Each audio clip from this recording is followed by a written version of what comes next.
Здесь в квартире что сегодня делали? Изготовляли. Что изготовляли?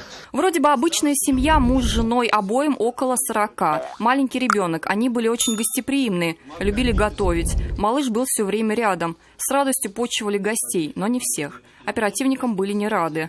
Когда стражи порядка проникли в квартиру, там как раз угощался один из друзей хозяев дома. Варили мак. Макушка, да, получается.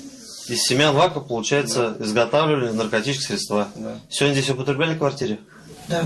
Во время обыска в квартире полицейские обнаружили упаковки с кондитерским маком, бутылки из-под ацетона и шприцы. Посетители злачного места привлечены к административной ответственности за потребление наркотических средств и психотропных веществ без назначения врача. А в отношении гостеприимных супругов было возбуждено уголовное дело по статье «Организация либо содержание притонов».